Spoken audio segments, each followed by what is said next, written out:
Welcome back to our Peace Through Strength podcast, brought to you by the American Security Council Foundation. I'm your host, Joy Votrobek, and with me is our senior analyst, Laurence Sanford. Hi, Larry. How are you? Well, Joy, glad to be here. Me too. So today we are going to be discussing our southern border and the Darian Gap from Larry's article called China Border Crossings. You can find his article on our website at www.ascf.us, as also on our social media outlets. And while you are there, sign up for our newsletter. Please consider commenting on this podcast in particular on your thoughts on the southern border. So Larry, in your article, you mentioned the Darian Gap, and it was in the news several days ago because it's such a treacherous place to come through and people have been dying. Can you tell us a little more about the Darian Gap?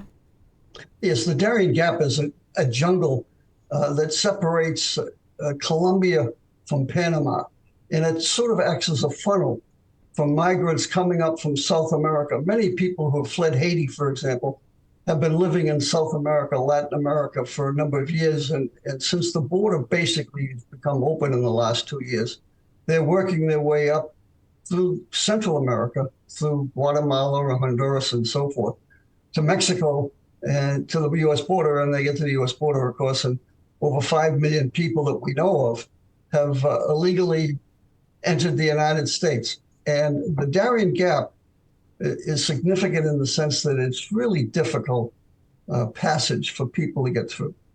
And one of the areas that seems to be of concern is that it has been noted somewhere around 5,000 to 10,000 young military fit Chinese men have been passing through the Darian Gap. And when they get through the Darian Gap, they end up spending a night at hotels sponsored by the United Nations or the United States. And they celebrate the passage through because now they're pretty well on their way towards the Mexican border. So that brings me to a good question. I'm sorry, I didn't mean to interrupt you. No. This article is titled China and our southern border, or border crossings. So why did the Chinese want to try to make it through that Darian Gap? Where are they coming from? Well, that's a good question. I don't think there's a firm answer, but one of the favorite countries in South America is Ecuador, because there's no visa requirements for Chinese to enter Ecuador. And once they get to Ecuador, then they can work their way up to Colombia, and then from Colombia through the Darian Gap. Okay. So that seems to be the route. But one must remember, getting out of China is not all that easy, and it costs a lot of money. So there's plenty of wealthy Chinese, but if they get a lot of money, they're not going to go through the Darian Gap. So yeah, I would think not. Yeah, and one of the things that was noted when these young Chinese males were in the hotel after transiting the Darian Gap, they were celebrating by drinking chicken blood. And that's sort of a rite of passage for the Chinese People Liberation Army, the PLA. So it could be a coincidence, or maybe it's just a Chinese thing, but they were celebrating by drinking raw chicken blood. And sounds then the next day, to me, but then the next day they board these brand new buses. I've watched TV over the last few years where you see these brand new buses moving the immigrants, the illegal aliens, north towards the Mexican border. Do you know who's paying for those buses? You and I. I was telling you, guess we are.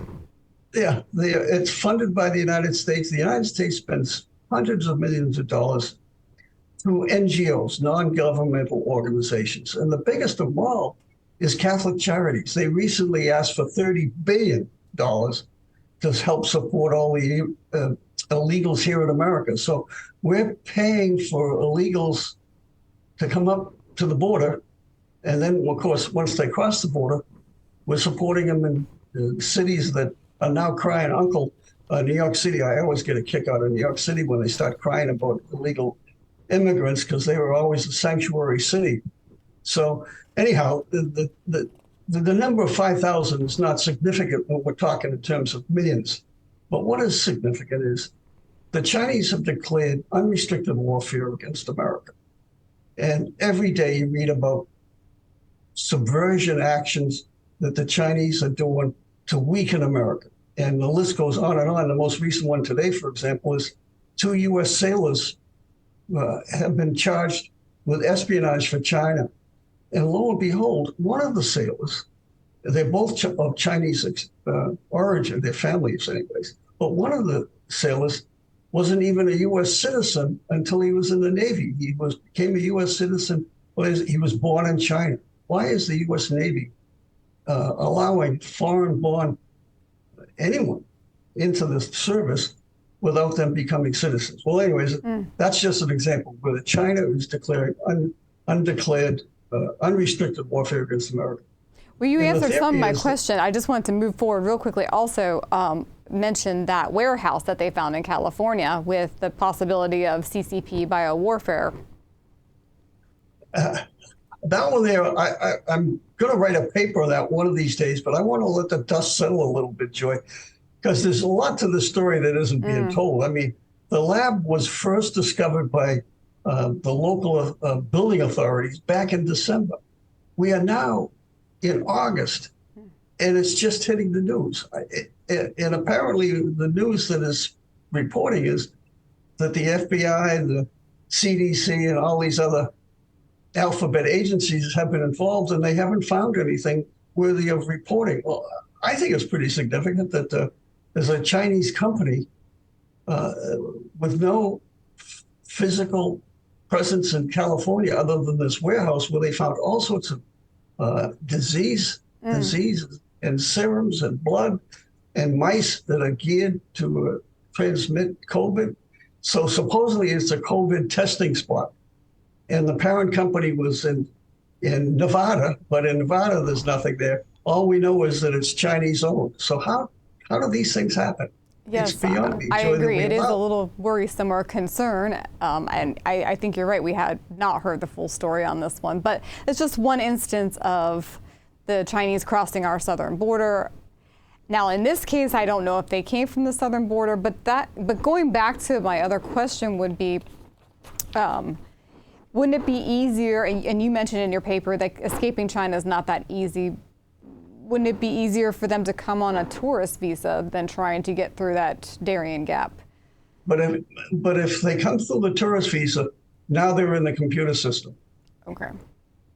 If they come up through the Darian Gap, get up to the border and sneak across the border, over 1 million people have snuck across the border with no registration with the border authorities. So who the heck are the, actually it's 1.5 million. Who the heck are the 1.5 million people? Well, that seems like a major issue there, right?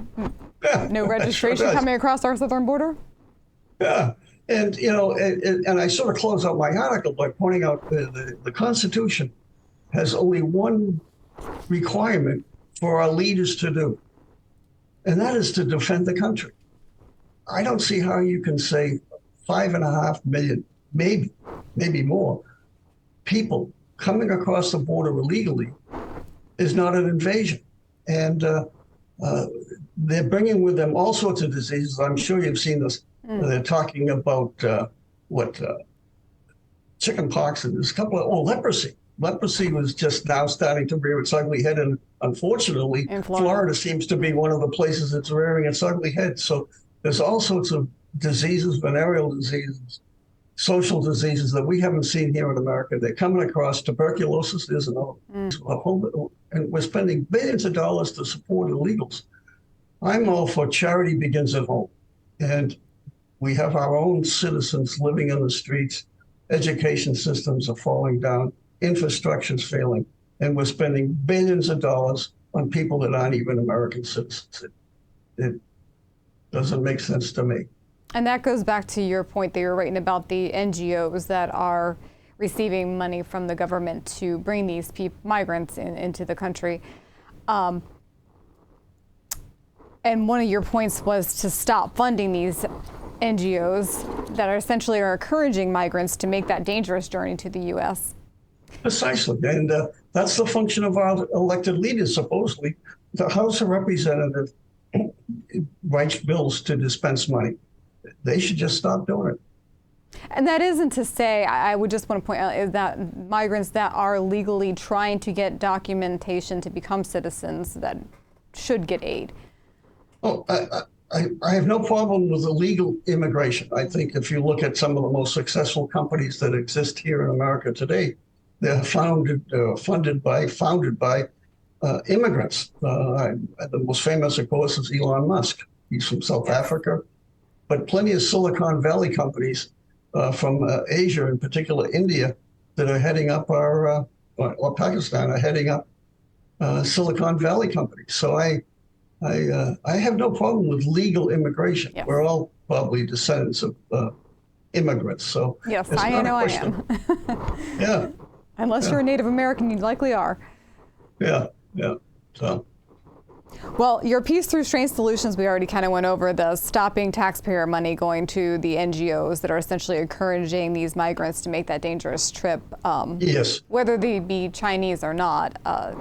And whether the Chinese are just trying to escape the CCP or they're coming for other reasons. Yes.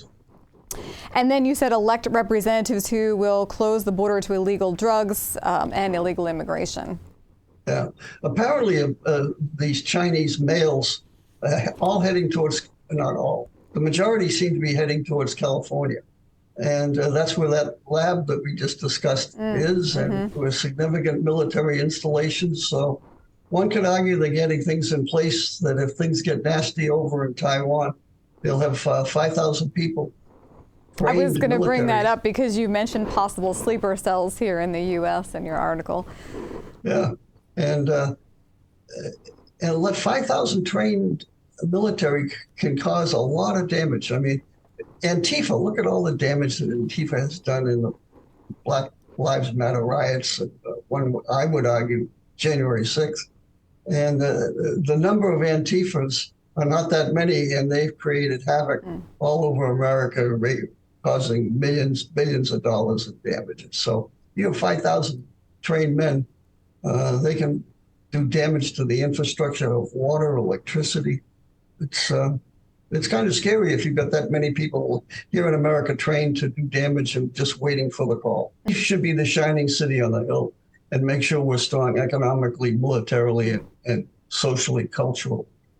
Well, thank you, Larry. I appreciate your brief on your article. Thank you, Joy. And to our listeners, please, as I said in the beginning, share your thoughts on what we can do to protect our southern border. Do you think we should continue to fund these NGOs that encourage this migration? And you can read all of Larry's articles at www.ascf.us. Please subscribe to our newsletter. Larry's also on Substack under ASCF. It's Peace Through Strength, Larry? Yes. Okay, and follow us on Facebook, Instagram, and Twitter. Subscribe and comment on our YouTube and Rumble channels under American Security Council Foundation.